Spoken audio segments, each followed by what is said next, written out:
When the man who rallied the free world with the words, "Never surrender," and famously volunteered to lead the charge in person on D-Day before his king intervened, when he finally came to the end of his days at age 90, Sir Winston Churchill's last recorded words were, "I'm bored with it all."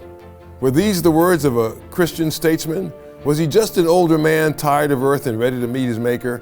Or was this phrase, like the ancient author of Ecclesiastes, the acknowledgement that he saw so many of his great pursuits as utterly meaningless? Today on State of Independence, author Gary Smith argues that the man who saved the world from Hitler was actually a man of deep faith. That's next on State of Independence.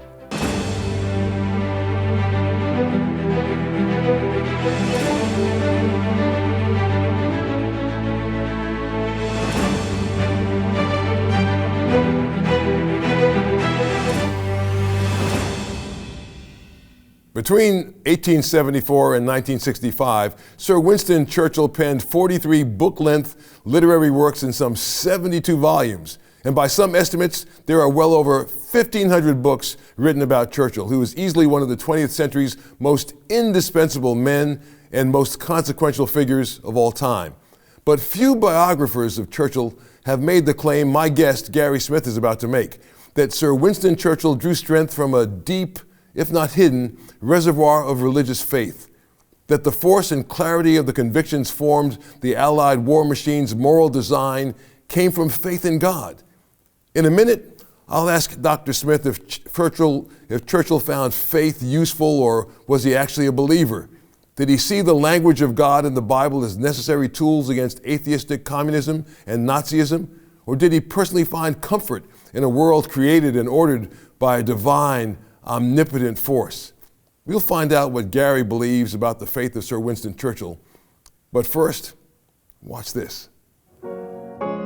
On Sunday morning, August 10th, 1941, in Placentia Bay, Newfoundland, President Franklin Roosevelt and Prime Minister Winston Churchill met aboard the deck of HMS Prince of Wales for a church service that Churchill planned to be an expression of the unity of faith of our two peoples. The pulpit draped in the stars and stripes and Union Jack, British and American soldiers and airmen sharing hymnals with the selections picked by Churchill himself. Onward, Christian soldiers, Eternal Father, strong to save, O God, our help in ages past. Churchill wrote, every word seemed to stir the heart. It was a great hour to live. Nearly half those who sang were soon to die. In moments of crisis and testing, Winston Churchill understood the unifying power of faith, but what did he believe? Duty and Destiny, exploring the faith of Winston Churchill. The book is Duty and Destiny, The Faith of Winston Churchill. It's available where good books are sold. Dr. Gary Smith is my guest. He's the author of that great book. And certainly we know so much about Winston Churchill as a strong leader, as the leader of the United Kingdom, the person that guided the United Kingdom through the Second World War. And even before that, when Neville Chamberlain stepped aside as Prime Minister, it was Winston Churchill, of course, who took his place, who stepped in as Prime Minister, and whose strength led the United Kingdom through the Second World War, and helped us win that war against Germany and the Axis powers. Let's talk to Dr. Gary Smith right now. Dr. Smith, thanks so much for joining me on State of Independence. My pleasure, Joe. So I'm familiar. I've always been a student of history and always fascinated, certainly by the events that took place before the Second World War. And I'm believing that Neville Chamberlain, the Prime Minister before Winston Churchill, had certainly a good heart and was hoping that he would be able to keep England out of a Second World War by forging an agreement with Germany, agreement, of course, that didn't stick. But he went and forged an alliance with Germany that would have said that the two of them would never engage again in a war. and it was only a matter of months, I believe, that Hitler broke that alliance. That written piece of paper that Neville Chamberlain held up so famously, saying "Peace in our time." And Neville Chamberlain, of course, stepped down, and Winston Churchill took over as prime minister. Churchill had been the one all through the 1930s saying that we had something to be concerned about with regards to Germany and the menace that Hitler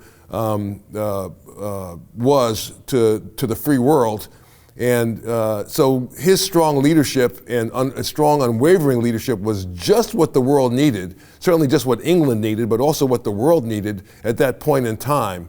But we read so little about his faith. I mean, nobody that I know of has really spoken about Winston Churchill from a faith standpoint.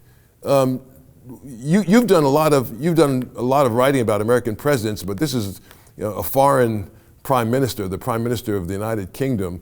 How did you come to write about this? Well, Erdman's has a series of library religious biography, and they asked me to write a volume for it, and their only qualification was that the person be well known. So as I thought about it, I thought it would be very interesting to do a comparison in some ways of the 22 American presidents I've written about and their faith with Winston Churchill. And so I said to them, "Do you think Churchill is famous enough?" And they said, "Yeah, he'll do." So that's basically why I got into it, because I wanted to compare how religion and politics were perceived in Great Britain as compared with the United States. Well, your word means a great deal. You were chosen some years ago by the Carnegie Foundation to be the Professor of the Year in Pennsylvania, which is saying a great deal, a great honor, of course, to have. So a lot of people look to you for guidance, especially on this subject. So tell us the inside. Was Winston Churchill, as we know it, a believer? Was he somebody who actually believed in God? Well, it's a complex question. I argue in the book that his faith is ultimately an enigma, a riddle, a conundrum. It's difficult to determine because he expressed different views at different times. But I think the record clearly indicates that, yes, he believed in God. I would say he believed in the Judeo-Christian God. I would say he believed very strongly in God. I called the book Duty and Destiny because he had a very strong sense of destiny. He wasn't always clear that destiny was because God ruled the universe. Sometimes he talked about fate. Sometimes he talked about luck. But most of the time he talked about God's control over the universe and what Christians would call providence. So I would ultimately say, and this is where I come down in the book, that it's hard to say that he believed in Jesus as being divine and as a personal savior.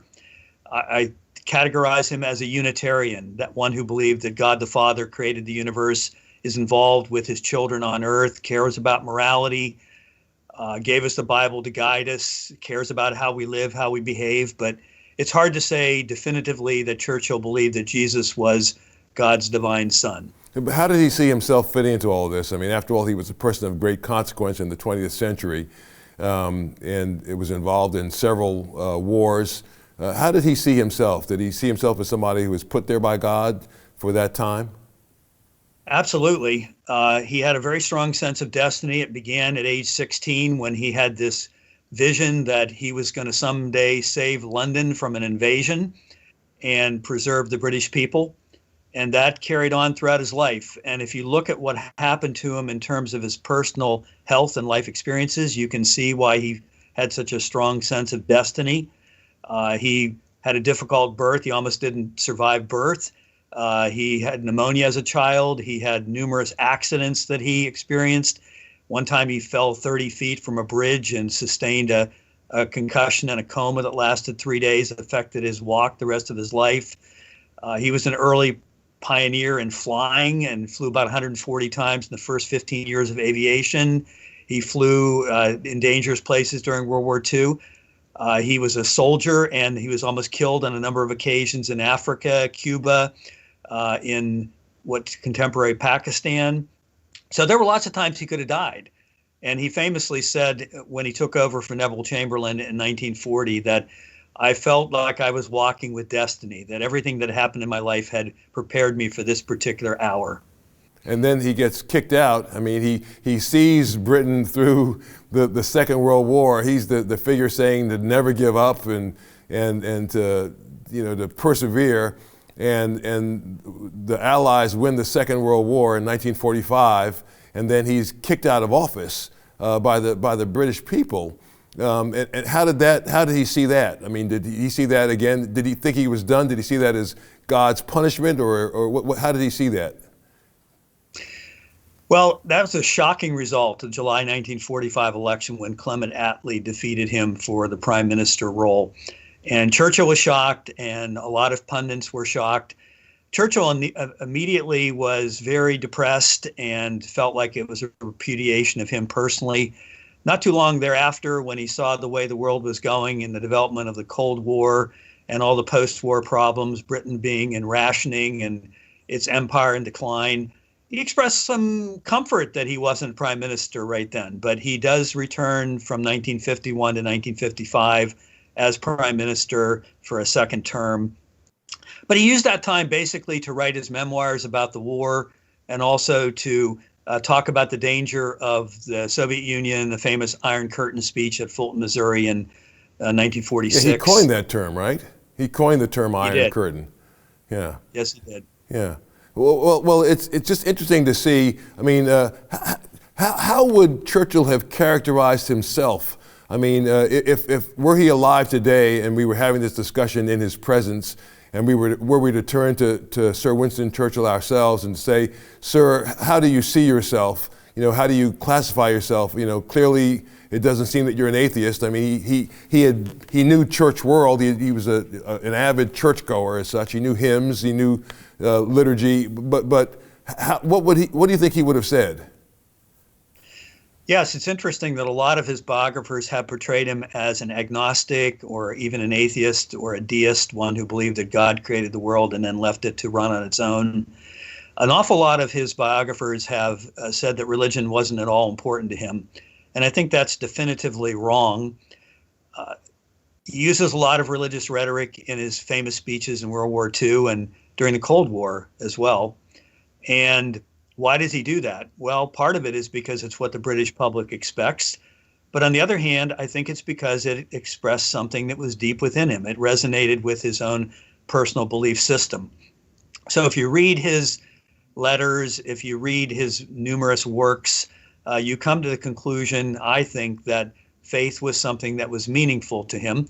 He was raised not so much by his parents, but like a lot of upper crust British people, he was raised by a nanny. His nanny, Elizabeth Everest, had a strong personal Anglican faith, which he tried to convey to him. He grew up praying. He grew up going to boarding schools, particularly Harrow, that had required chapel and religious part of the curriculum. He went through a period of skepticism when he was in the army in India, but I would argue that he basically rebounded from that and was fairly traditional in his belief system, not terribly faithful in his church involvement after his youth, but I think that his worldview was distinctively Christian in many ways. Now we know that his mother was born in the United States, so he had an American mother. Many people just aren't aware that Winston Churchill's mother was an American. Do we know anything about the faith of his mother? I would say that neither Lord Randolph Churchill, his father, who was a member of Parliament, or Jenny Jerome Churchill, his mother, had particularly a strong faith. They basically, like a lot of other people of their background, left his raising to the nanny and to the boarding schools.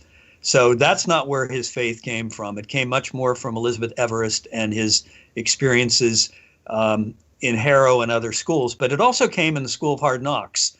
He had so many near encounters with death. During the Boer War, when he was working as a correspondent, he was captured and he managed to escape from prison, and he needed to make it 300 miles to British occupied territory. And he stops at the one house within 20 miles of where he was, where they were British. And they shelter him and get him on a train and get him out of there. And it was experiences like that that I think confirmed to him that God was watching out over him and had something in store for him in the future.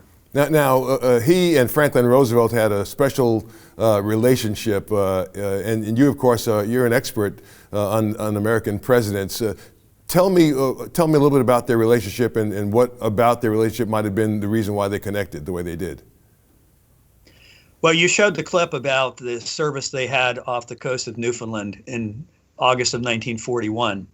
And that was a pivotal moment in their relationship. They exchanged about 2,000 letters over the course of their FDR's presidency. And they were both Episcopalian/Anglicans.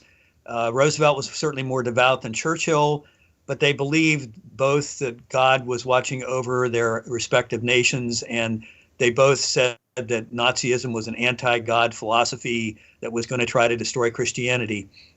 So the service you showed on the whales, I think, was illustrative of how faith bonded them together and what it meant to them.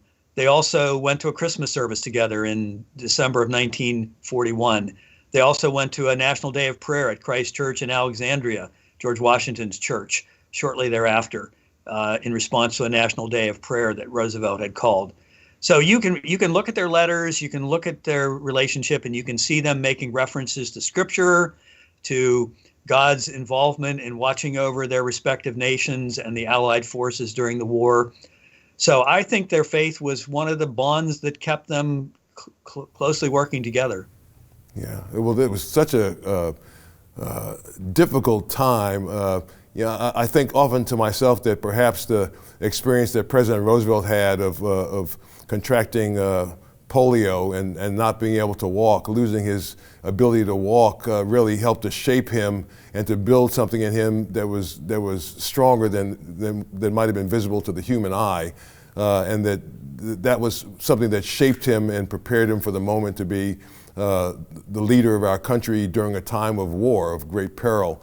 And I wonder if Churchill had, well, you've mentioned a number of the, being a prisoner of war and a number of the trials that he had certainly may have shaped him and kind of given him the deep faith, although clearly he didn't wear it on his sleeve, as some people might, to persevere and to be just the person that England needed in 1939 and 1940 and 1941 in those very, very difficult, dark days.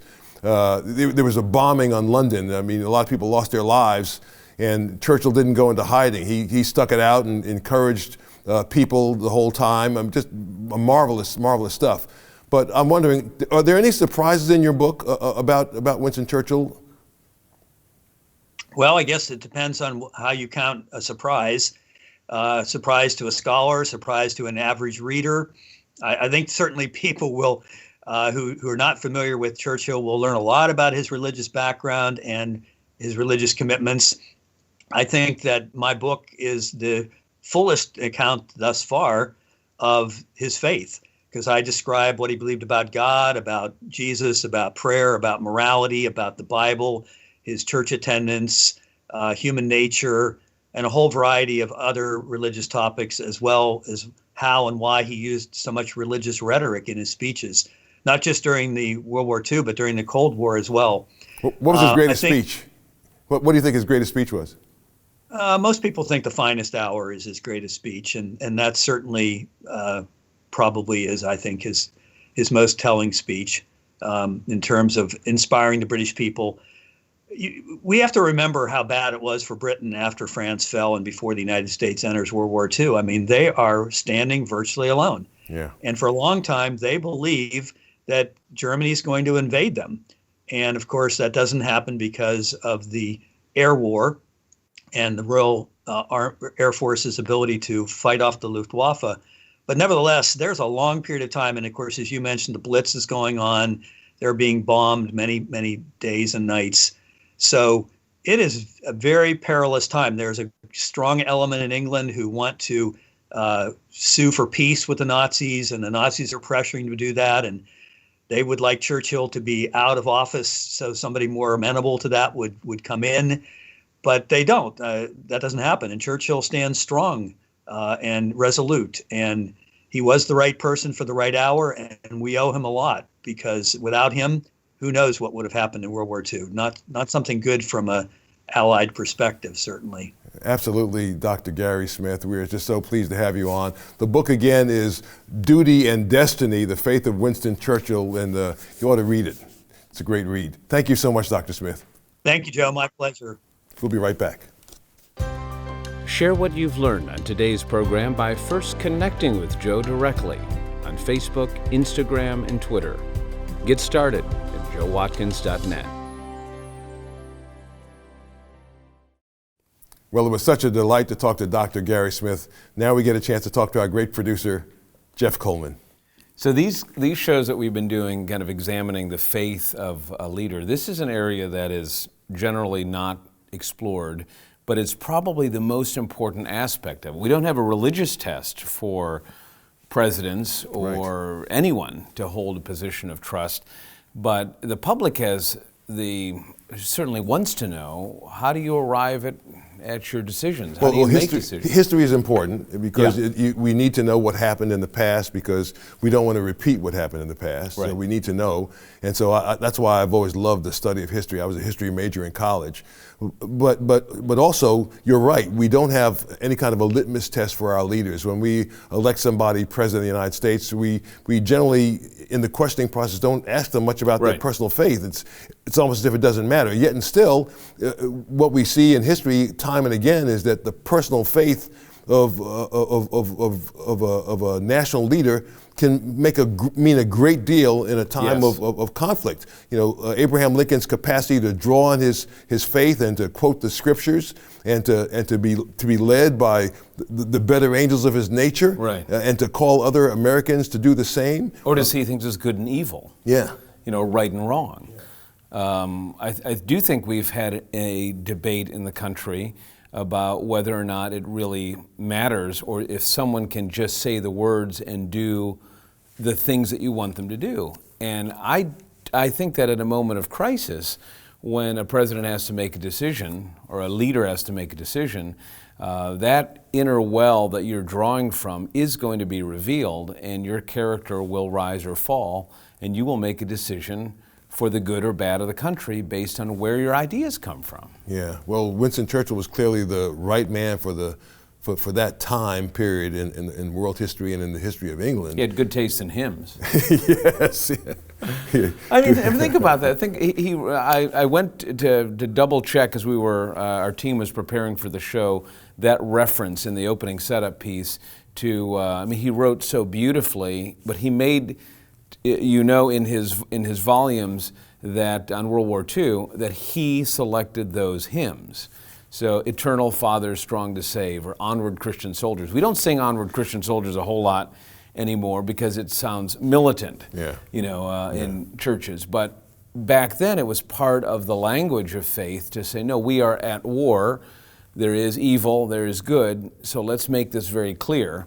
When you have sailors singing on the deck of American sailors, British sailors, American president, British president on the deck of the Prince of Wales, singing out of that same hymnal. Well, what happens if we don't share a national idea of who God is or what we believe as a country? We don't have the same hymnal anymore. Yeah. Actually, that song you mentioned, I remember that song as a kid. I'm showing my age here. They were still singing it when I was small. Yeah. Onward Christian Soldiers, that was an important song for a lot of Christian people to sing. But and for better for worse, when I was a kid, Winston Churchill was in his second term as Prime Minister of the United Kingdom of England, and do you have a memory of Churchill? Absolutely. Huh. Absolutely. While he was alive? Yeah, while he was alive, because he didn't die until 1965. Right. And so even after he left, and he hung on. Yeah. He hung on. And so, but when I was a kid, my father had been in World War II, in the Second World War, and I remember. Was he in Europe? He was in Europe. And I remember in the 1960s, they were still celebrating, like 15, 20 years out as having been done with the war. So the war was, when I was a kid, it was 10 years out, 15 years. It was only 10 or 15 years since the war had ended. So those memories of the Second World War were very, very fresh in everybody's mind. And what Winston Churchill had done to save England, his insistence that we couldn't give in, that they couldn't give in, that they should never give up, and that they would never give up, and that they would fight wherever they needed to fight to protect to England, their island. That was still ringing loud in the ears of young people all around the world. and there was no measure of, we were grateful for him, grateful for what he had done. We were grateful that he had allied with the United States in opposition to Nazi Germany, and that they had won.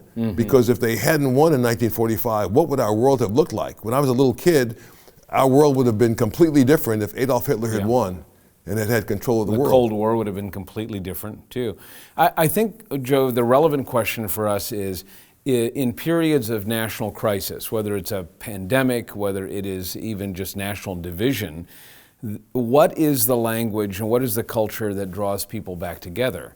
And if you are not worshiping together, if you don't have a national language, if there isn't a stated faith, and you're purely going to go completely secular in your thinking, where do you derive the sense of mission and purpose from?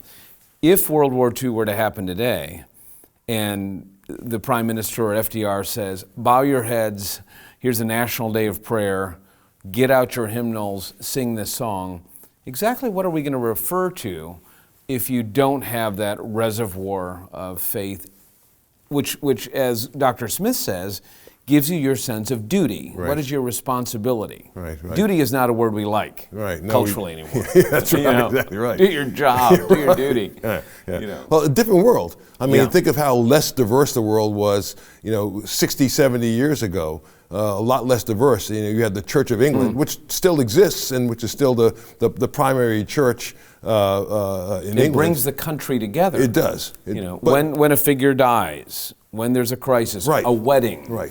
A wedding like the one a couple of years ago when Princess Diana died about 20 years ago or so. And you turn the soundtrack on, you say, remember the song, praise my soul, the King of Heaven, or whatever the hymn is, and you feel this national spirit. Yeah. But we're increasingly saying that we can find our meaning and our purpose from some other source, and I think it's impossible to do. I would agree with you, Jeff. I would agree with you. I would think that it's a beautiful thing when leaders have a strong faith, and certainly a strong Christian faith, and they're able to draw on that. Totally agree. To lead. That's a wonderful thing. I'm glad we did this show. I am too. Yeah. I am too. Well, I hope that today's program inspired you to go a little deeper in exploring the lives of public figures, just like Winston Churchill. Our goal at the State of Independence is to encourage you to trust God more fully and to love your neighbor like you'd like to be loved yourself. Special thanks to Dr. Gary Smith for adding a little more detail to Sir Winston Churchill's portrait. He's somebody that I certainly love to read about and watch on TV. But as always, I'd love to hear what you thought about this program. Visit joewatkins.org to send me a message. I'll respond to every one of your comments. I'll make my best effort to do so. It may take a week or so, or maybe less, but hang in there and I will respond to you. What you say and what you think is so important to us. From America's first capital, Philadelphia, I'm Joe Watkins. Thanks for watching. I wonder what other pieces of Churchill's life have to be explored. I think there's still a lot there. Oh, yeah. He was an amazing man. I like that speech. Joe Watkins' State of Independence is a production of Lighthouse TV, positively different. Made possible in part because of the support of viewers like you.